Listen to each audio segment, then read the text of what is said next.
Screw it. Screw all these people. I'm talking openly. The haters. Yeah, no matter what. No matter what, screw them. But no matter what. I think I need to drink before I come here. We're Candace and Tanya. We're sisters, we're moms, we're wives. and we're from the True North, strong and free. And we're letting you in on our real life experiences, struggles, weirdness, finding the funny in the random every day. And those moments that make you shake your head. We all have them. Those moments that make you say, honest to God. Honest to God!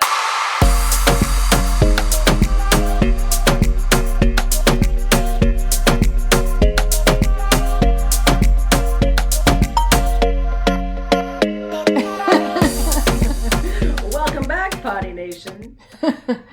Poddy Nation. We've graduated. We've grown. Yeah. We are now a nation of poddies. Mm-hmm. We are. Death or dishonor.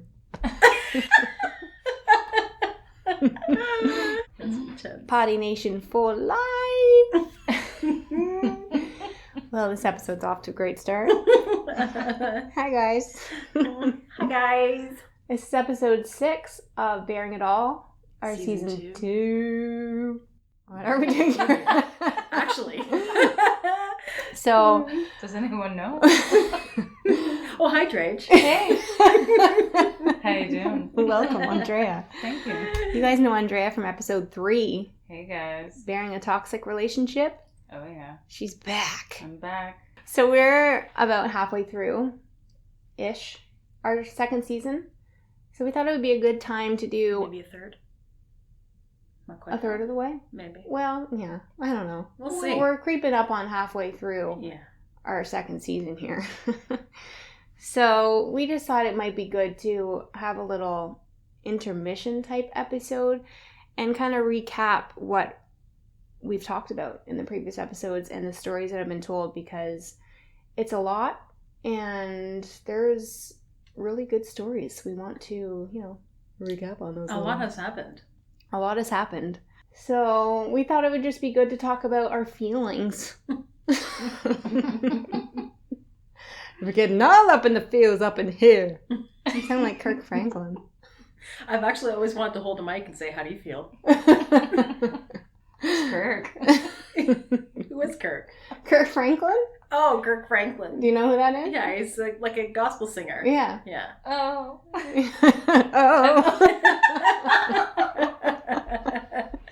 Oh, yes. He's a gospel singer. Well, I don't know. Something I said reminded me of a line in one of his songs, and I can't remember what it was. Look up Kirk Franklin, people.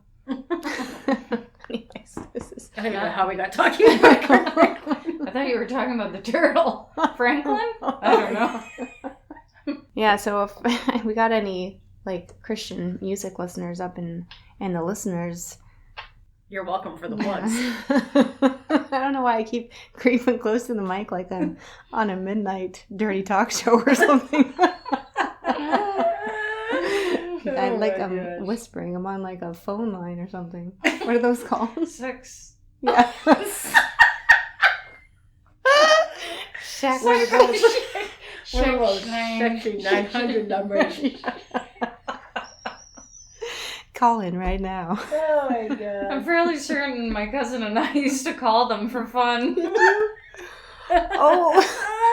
Actually, in gosh. public school, for fun, we used to go to the payphone at the corner store and just dial random funny numbers. That's funny. And then when they answered the phone, we would just laugh and be like, oh, did you know your number is 1-800, whatever it was that we called?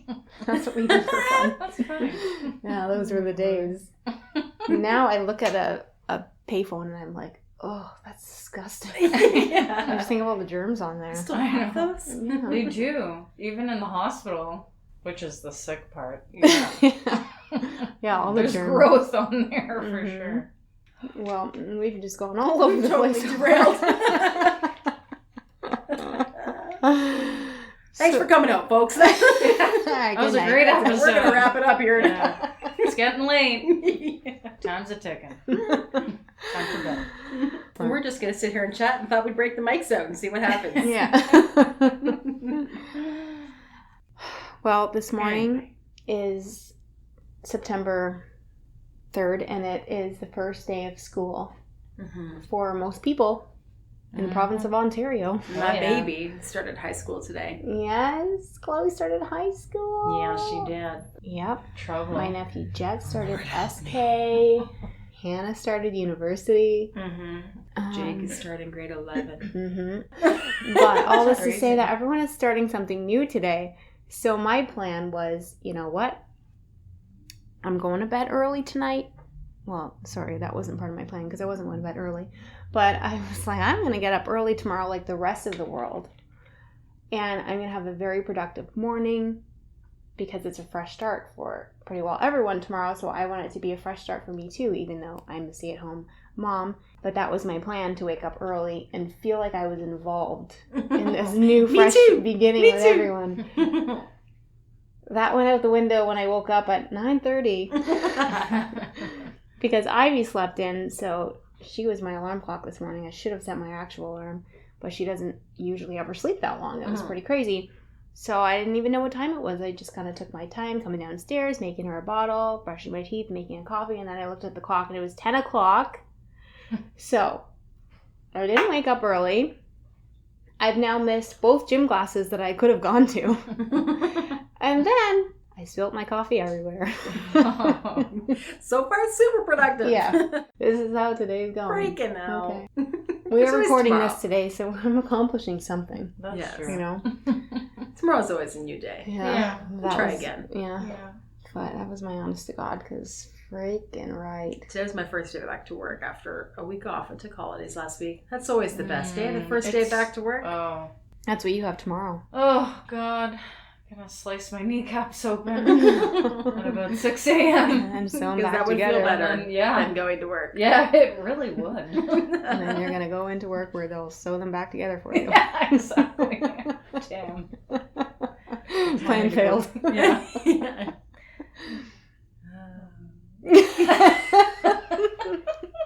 Where were you and Mike on your Insta story? Where were you guys?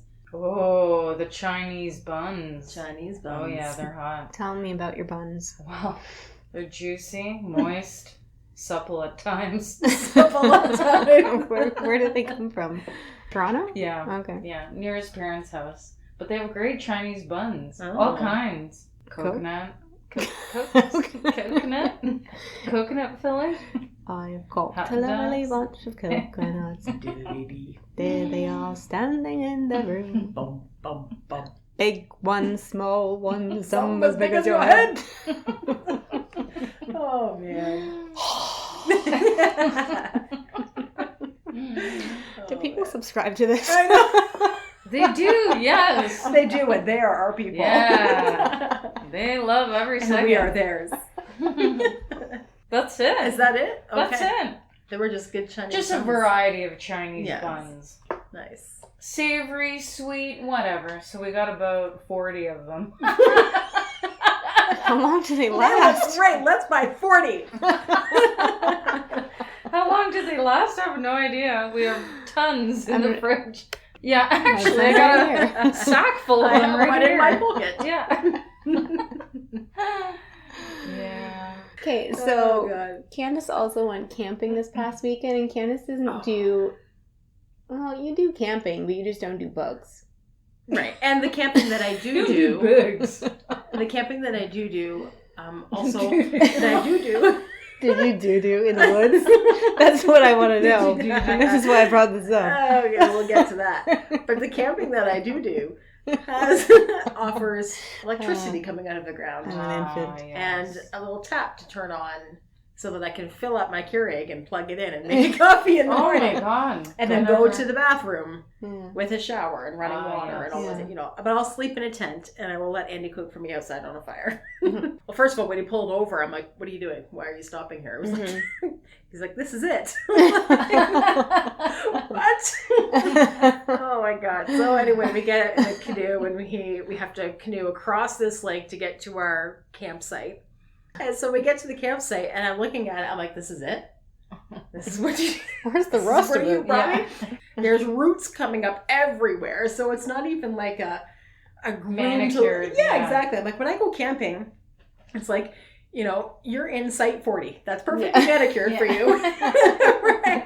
You know, and, you know, nice grass and it's all flat. And here's my nice little fire pit. And, you know, I'm set. My picnic table. And this was not like that at all. And it starts to rain. And so we ended up having to move in the tent. We're sitting in the tent. We're like, okay, you know, that's fine. Let's just make the best of it. We got our big Costco chairs in the tent, our big comfy Costco chairs. And we got our cooler and our cards, and we're just going to hang out here. Got our lantern and some tunes, and we're good. And then, about 15 minutes that we're sitting in the tent, it starts dripping. And then dripping more. And a lot more. And a lot more. And it's just like coming in from everywhere in the tent. And I'm like panicking. I'm thinking, I can't stay here. This is a catastrophe. What are we going to do? And we've got everything set up in the campsite. It's like 2 canoe rides back to the car with everything.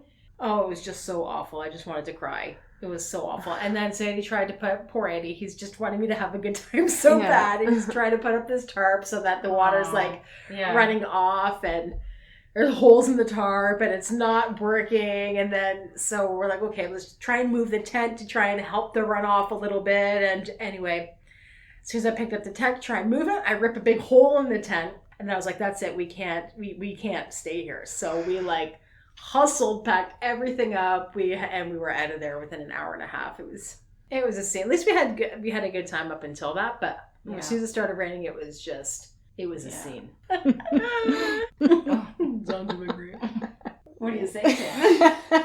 I say hashtag let's get this party started.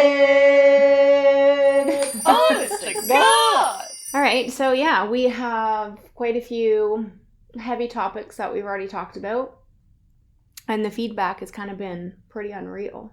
We have a lot of appreciative people out there that appreciate the stuff we're talking about. You agree? Don't agree.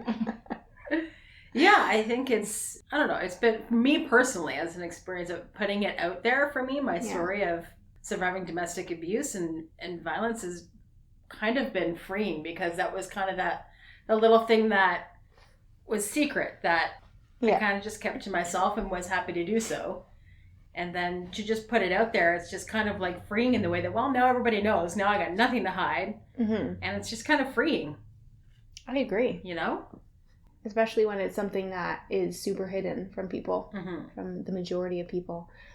And it's interesting to see the response, whether good or bad or non-existent. Yeah, because that's kind of what happens, right? When you put yourself out there and you're vulnerable, you get mixed mm-hmm. responses. Yeah. Right? I guess that's part of the risks of being vulnerable and putting yourself out there, is because you're sending it out to an audience who, an audience of people that are coming from all different kinds of levels of security and insecurity and their own journeys. And are they ready to hear something? Are they ready to be able to receive something like that? Like, mm-hmm. you know what I mean? Like, all different kinds of people are listening, and all over the spectrum. Yeah. Mm-hmm. I've had a lot of positive feedback, I'd say. Mostly women that have gone through sort of similar situations, but more or less it was positive, and it was nice to feel relatable to others as well, and for others to feel that way with me. You're having more open dialogue, and people are feeling more comfortable to share. Because you've let them in, right? Yeah. They feel like they see a part of your life, and they know a part of you that they didn't before, mm-hmm. and they can see and appreciate that was a vulnerable part of you. Yeah, absolutely. Right. At the end of the day, it's whatever your purpose is, your intent to, try and help others, or whatever your intent was to share your story, that's what matters. Right. And that's just it. It's your story. Whether somebody likes parts of it or not, can't rob you of your story. Like, this was my experience, this was my story, and it's mine to tell. Yeah. Right? Absolutely. People think that they have or they know the whole story just because they think they know you. But people don't think about the fact that they don't see your whole life. They see a portion that's in front of them, and they see what you want them to see, pretty much. And if there's any part of anything that you're sharing that somebody may not like or may not want to hear, then that's all they're going to focus on, and that's all they're going to pick out, right? They're going to hear what they want to hear from that point on. I don't know. That's like that in anything. Yeah. Yeah, absolutely.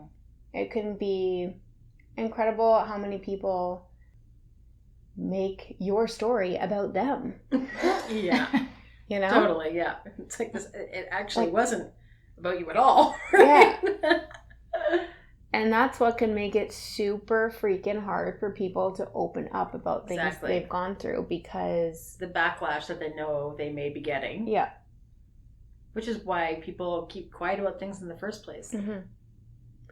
Yeah, so you're already just nervous to talk about it because it's scary to talk about. And then you have to be worried about the response from people that don't know about it. And then you might have to be concerned about how people are going to react to it that were maybe involved to a degree. And don't want you telling your story. Yeah. But it doesn't change the fact that it's your damn story. You know? That's right. It can make people uncomfortable, but that's the whole purpose of talking about them. To make these subjects a little more comfortable to talk about. You know? Yeah, man. Peace. That's it. See you later.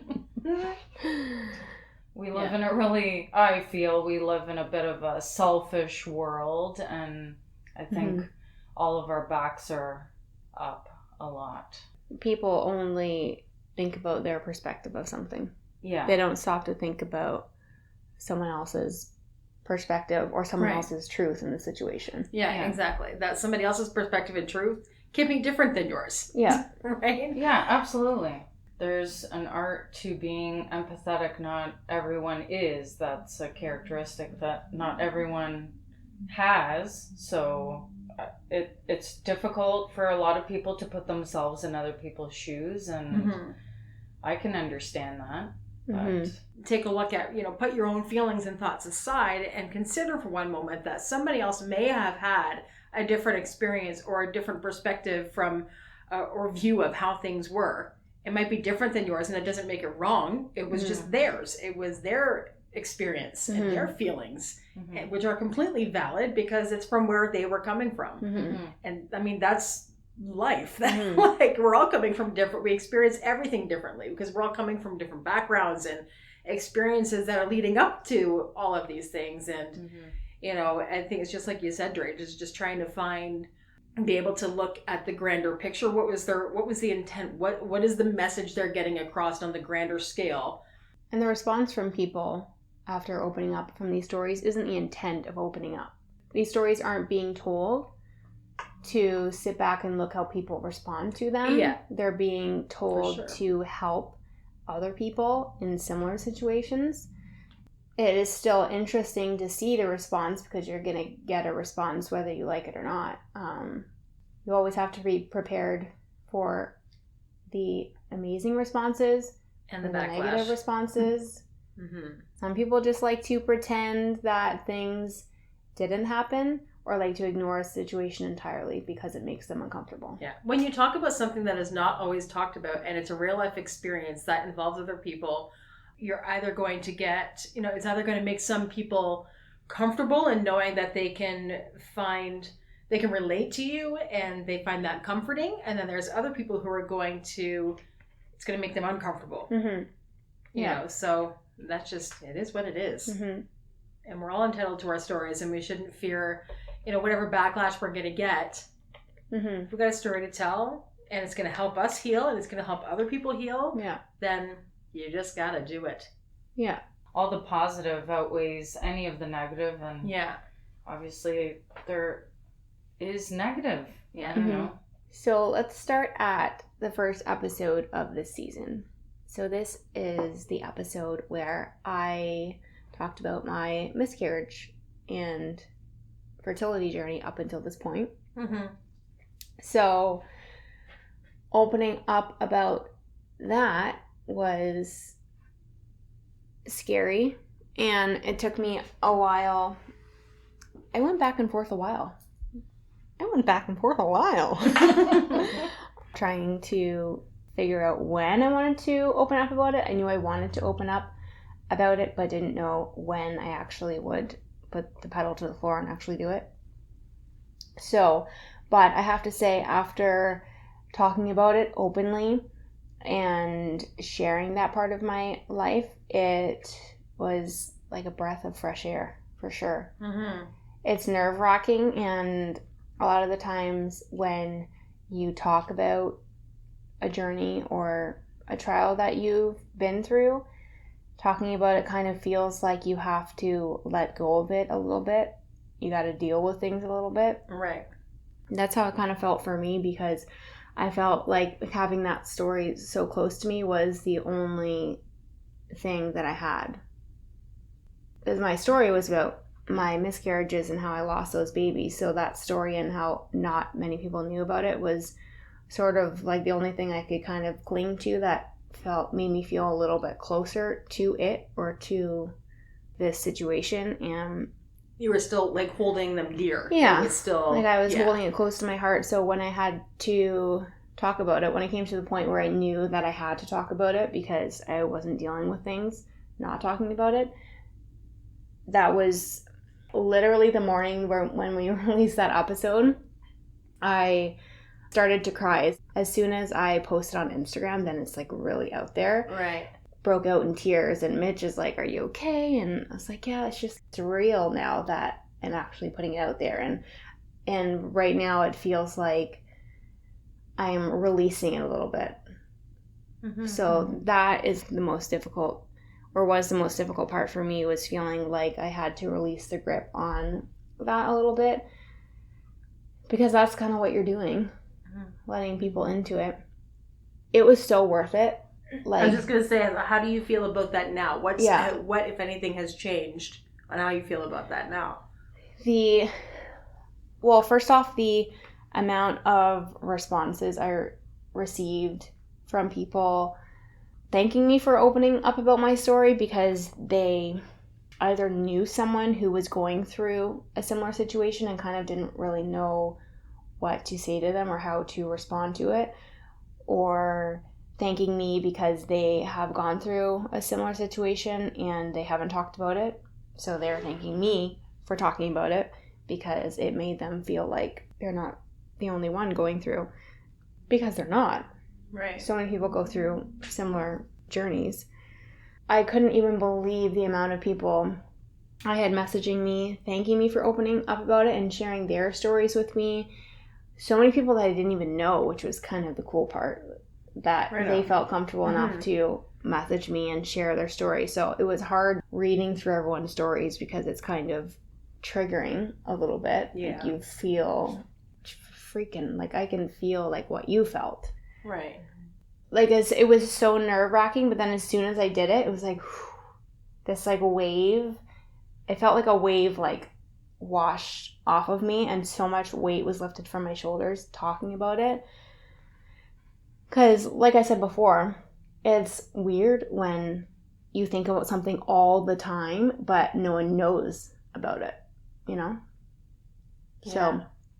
So, just talking about it was huge for me, and I feel so much better talking about it. I'm still, obviously, dealing with it, and very sad that I lost those babies and everything, but it just, I don't know. Talking about it there's just something about talking about it that Helps like you releases feel. the power of it over you. Right. And it's not just about hurt anymore. Yeah. Right. Yeah. And now it's about, okay, well, now I've used this for something. Mm-hmm. So it's kind of adding something to the resume of like, why the crap did this happen? Right. Well, now I've used it to help all of these people, and people are telling me that it's made such a huge difference to them and that it's meant so much to them. Like, everything happens the way it's meant to. I feel that, and it's helped to just reaffirm that. Just encouraging words that I had from people after opening up about it, and it was kind of cool. But I'm not gonna lie, I don't think I never had any negative responses to it, but there's always some responses that are a little bit shocking. But I think that's like that with every story. Right. With anything that you share that's personal, sometimes it makes other people uncomfortable. Like, well, because when you share something like that, your mind races too, I'm thinking, and then you start to analyze the responses you do or don't get. Yeah. Right? Yeah, absolutely. Yeah. You know, when you put yourself out there like that. Yeah, because you're not doing it for the responses, but you do get responses from people. Right. So sometimes the majority, like 95% of them, blow you out of the water. And it's better than any response that you thought you would get. But then there's that small amount where you're like, really? I kind of thought that maybe, I don't know, it just would have been different or something. Mm-hmm. Mm-hmm. Yeah. Yeah, because you have to remember too that a lot of people hear your story and they don't think about the fact that it's your story and it's not about them. And everyone has the right to feel the way they do about something, but they also need to remember that, yeah, you can feel that way, but this isn't about you right now. You need to be there for that person right now, or you need to acknowledge the situation, or you just, everyone has the right to feel the way they want to feel about a situation. You still have to put your feelings aside for a second when it's not about you. Right. May affect you, but it's not all about you. Mm-hmm. And it's just really nice too that, because I think about both of those pregnancies and both of those babies along with Ivy every day. So it's kind of nice now that when I do have days where I'm feeling a little bit like thinking about it more than I even normally would, I can open up about that. I can talk about it and think, you know what, let me just talk through my feelings. I'm just gonna write something and see where it goes and send it out there. And so that's kind of cool too, because it's giving me the ability to do that, to like continue to talk about it. And it's September now, September 3rd, and September is the most difficult month for me when it comes to my miscarriages, because our first baby was due September 15th, and our second miscarriage was due September 28th. So it will, when those dates like come and go, I'm sure those days are going to be a little hard. So it's nice to know that, like, okay, but people know, and I can actually talk about it on those days now. Right. You know? Yeah. So there's power in opening up about things and letting people in if you're ready for it. So the second episode of the season so far was Can's story, bearing domestic violence. Yeah, so that was something to open up about that, because it was, I don't know, something that was just so part of like a part of me that I had shoved down for so long, that was, you know, not talked about. It wasn't something that I ever brought up. It wasn't something that, you know, was ever a topic of discussion. Because a lot of times these stories, like, we really don't even talk about with our family. They're a part of our past, and we're moving on from them. And I was happy to leave it there, but would think about it all the time. Mm-hmm. So, like you said, Tanya, it was like you felt like nobody actually really knew you, and I felt like that all the time. Felt like nobody actually really knew me, because like, you can't go through something like that and not think about it.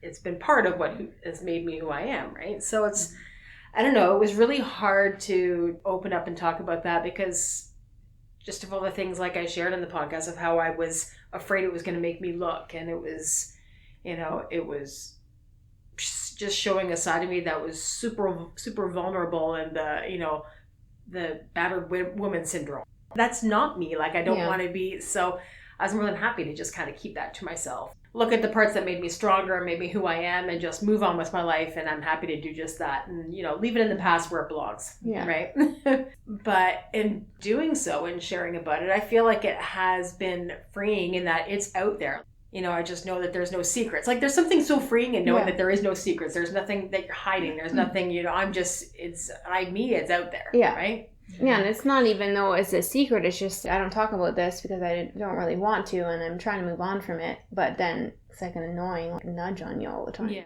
And so it's been kind of, I guess, a little bit weird in my day-to-day interactions with people. Have they heard the podcast? Do they know this about me? Do they not you know what I mean? Mm-hmm. And have they heard it and they just don't really know what to say, or, so that part's been kind of weird. I agree. Like I don't know who knows and who doesn't, because some people don't say anything about it, right? So that's kind of a bit weird. And you worry about people who you work with or you see on a regular basis or whatever, that you're thinking, do they look at me differently now? Mm-hmm. They everything that they thought of me is like, oh, she's not at all what I thought she was. You know what I mean? And so that was a little bit of a, not really concern of mine, but something that I just thought of, right? Mm-hmm. Like, how are people going to see me now? Yeah. Mm-hmm. People that didn't have a clue about this part of my life or this side of me. I had quite a few people reach out to me and say, I thought that you were strong before, but oh my God, you're even stronger than I thought you were. And I was just, I was worried that it would be the other way around, that people may have, because I do believe that I'm a strong person, and a part of it has been because of things that I've come through. And for people to say that they did think that I was somebody who was strong before, and think that they think that I'm even stronger now after hearing that, was kind of like, okay. I thought people would perceive it differently, and just, because for me, it was like, it wasn't about, oh, I'm so strong. It was just kind of like, you do what you have to do to survive when you have no other choice. You know what I mean? Like, anybody's that strong when you have to be, when you have no choice but to be, right? It's been a little bit of a whirlwind of emotions, I kind of think. I've had lots of amazing comments from so many people, and it's been amazing to hear. It's still kind of weird, to be honest. It's still a little bit weird for me. I agree, because you know that it's out there, and sometimes you know that people know, or people have listened, but they don't acknowledge it. Yeah. So it's kind of like a bit of an elephant in the room. Yeah.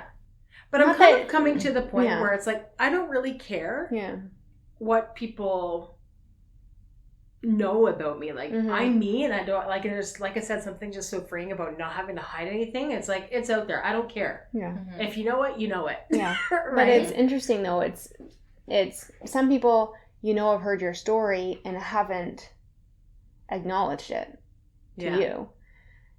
But it's because uncomfortable situations make people uncomfortable. And they don't know how to react to it. Maybe they just don't know what to say. Yeah. So a lot of times people, and I do it too, if I don't know what to say, a lot of times I just don't say anything. If I don't know what the right thing is to say, sometimes it's just easier to just not. Also, some people have the perspective that you would talk about these things for pity, or when it's not the case. And that was the last thing I wanted. Yeah. That is just not the case. You talk about these things because they're literally eating away at you, and you need to deal with them. And, you're not the only person that they're eating away at. Other people out there are dealing with things too. Yeah.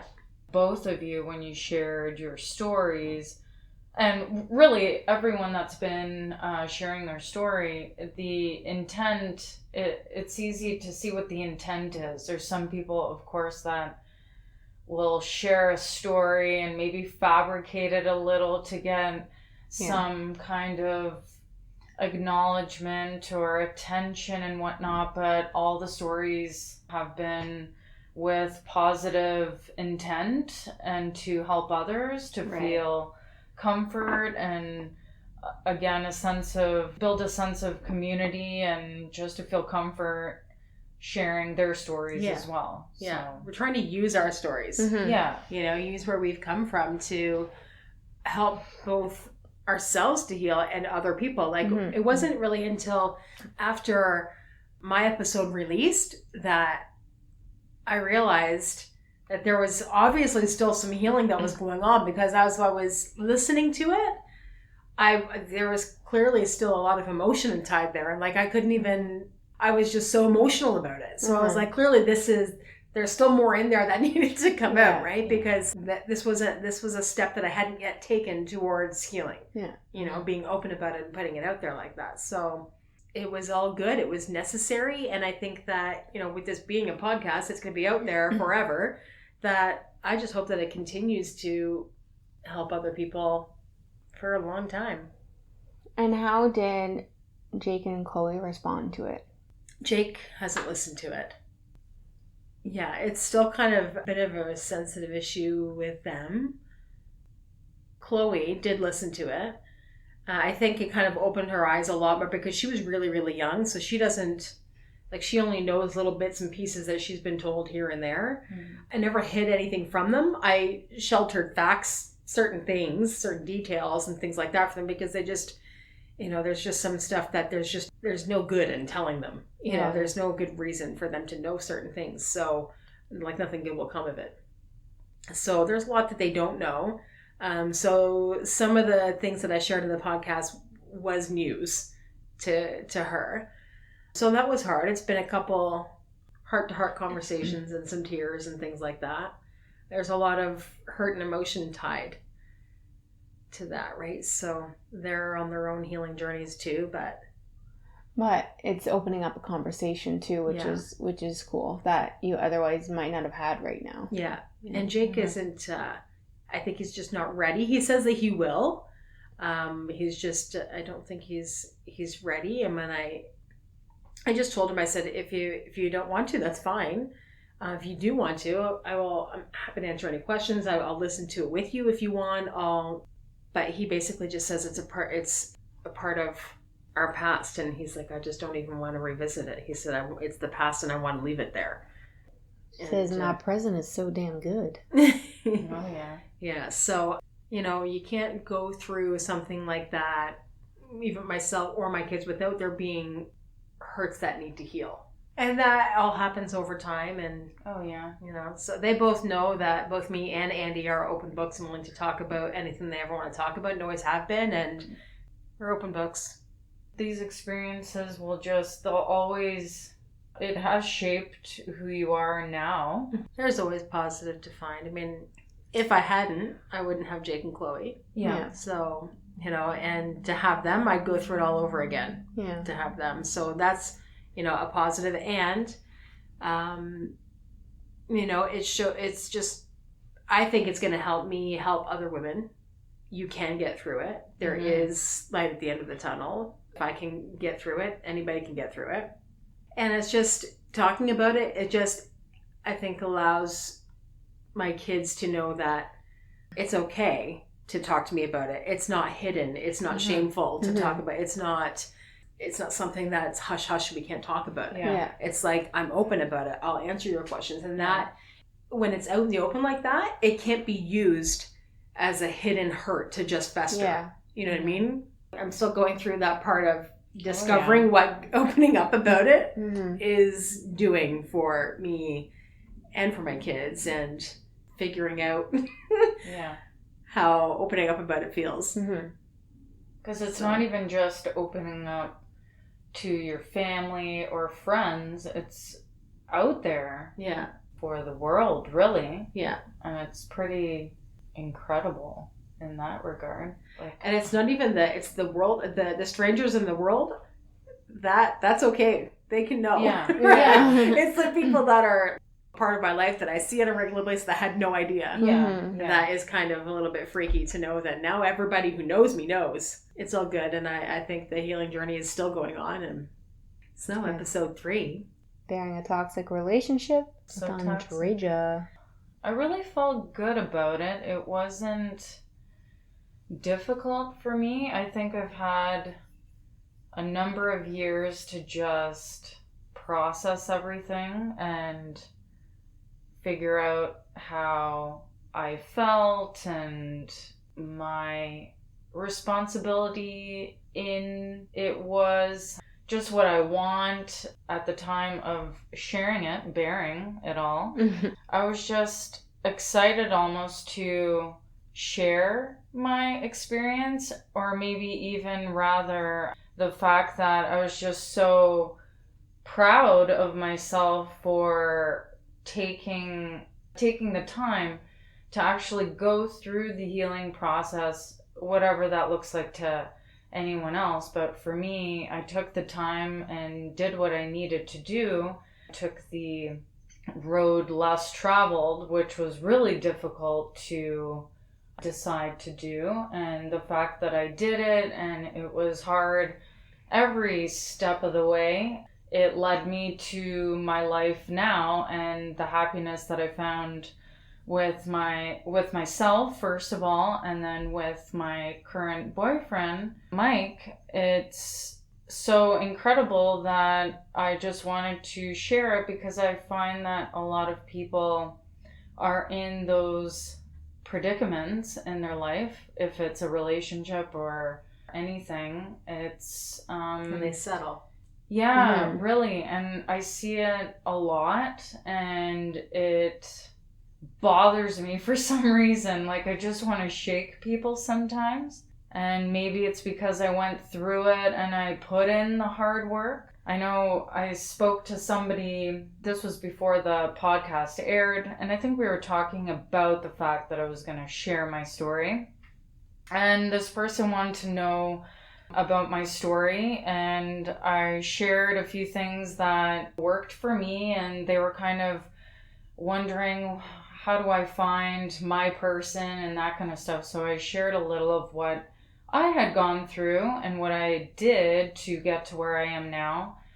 And they said, oh, that's a lot of work, like that was the response. And I thought, yeah. And that feeds into what we were talking about, your podcast, is sometimes it's just easier to stay. It totally is. Do I want to start all over again? I caught myself doing the same thing, and I thought, oh, well, at least I am in a relationship, and, it would just be terrible if I was single. And then I would stop myself and say, oh my God, no, that is terrible. But this is what would go on in my mind at the time.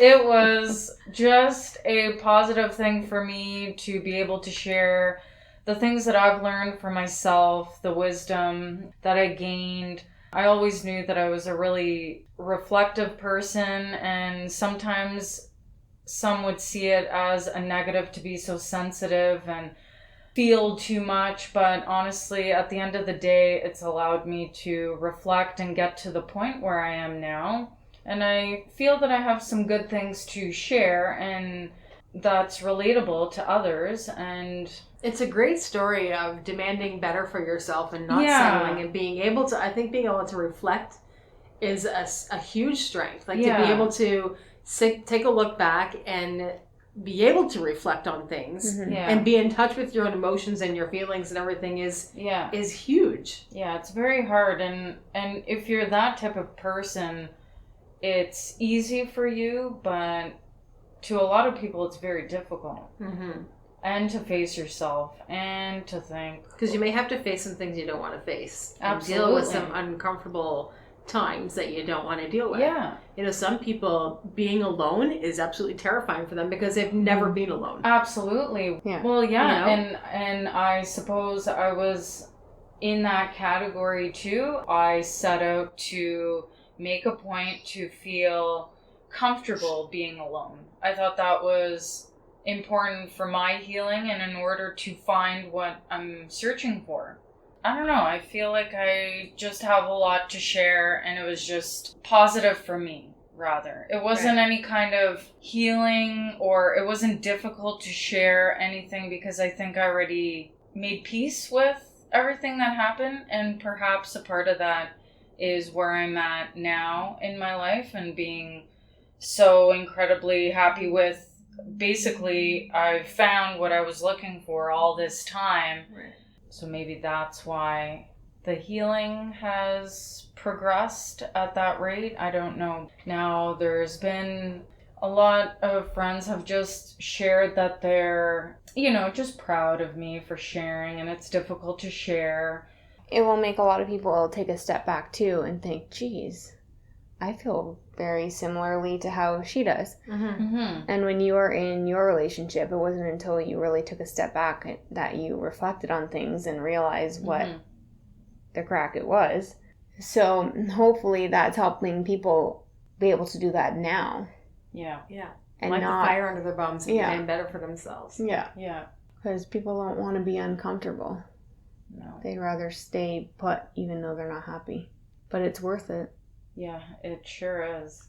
I mean, I was one of those people, and for many years, but again, it wasn't all terrible. I had great times too, and I learned a lot about myself as well, and I was able to be a little bit more assertive, and whereas before I wasn't, and a little bit more, I've always been independent, but a little bit more. There were certain qualities that had grown through that relationship, so that was a positive thing too. You can take any experience you go through and Yeah. take bits and pieces from it to help you grow. Putting it out there for literally the world to listen to if they want to. Mm-hmm. That's the ballsiest thing ever. Mm-hmm. Yeah, true. True that. We have obese balls. Oh, yeah. Pants Yeah. don't fit, shirt doesn't fit. It's incredibly brave to open up about these stories. Mm-hmm. Especially to relive past experiences through telling them. Yeah. You're always going to have some negative feedback too, but those people weren't in your shoes, and really it's your truth. Yeah. It's your story as Yeah. you lived it. Yeah, And absolutely. as you experienced it. And it's very So- different from an outsider. They're still looking in because they're not living that experience. Yeah. Yeah, I think it's just been amazing so far. The things that people have been sharing and the truths that have been told, the messages of hope that have come along with each story, messages of strength and empowerment. I think it's just been great. Mm-hmm.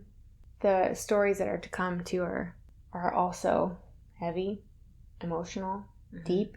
If you want to tell your story, though, we can definitely make room for more episodes. That is no question. We will always make room for our potty people. Yeah, and no story is too small or too big or too... Yeah. I'm sure there's people out there thinking, well, my story isn't Isn't that dramatic or whatever. Yeah. It doesn't have to be. Yeah. There's a different message in every different story that more people than you know can relate to. Yeah. Mm-hmm. Don't compare your story to anyone else's. We would love to sit down and hear your story with you.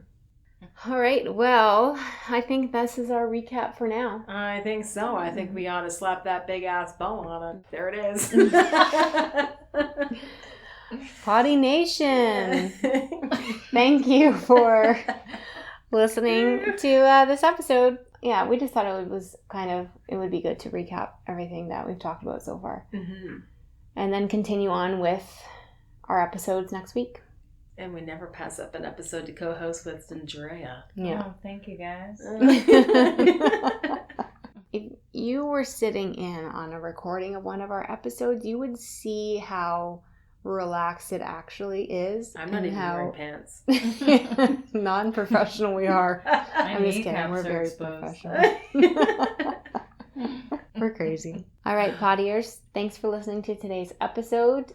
If you like what you hear, tell your friends, tell your family, tell your people that we hear. Don't forget to subscribe. You can find us on Instagram at Honest to God Podcast. Subscribe wherever you listen to your everywhere. podcast. We're everywhere. Rate, review, and subscribe, and tag us in your Instagram stories while you're listening. Do a screenshot or something. Shout us out and let us know what you're doing while you're listening, because we want to say thank you and connect with you and to let you guys know that we appreciate you. And we're going to have Honest to God swag coming soon. Swag! We're getting swaggy up in here. Swaggy up in this body. Would you guys like a giveaway? Yes. Let's post a question on a story or something and see. You heard it here first. They can, I don't know. Let's do it. Do all that shit on Instagram. The more shit you do, the more chances you have to win our shit. Yeah. Let's do that. Okay. That is going to be the official rules. That is the official game rules. All right, potty people, we out. We'll be talking to you next time. Bye. Bye.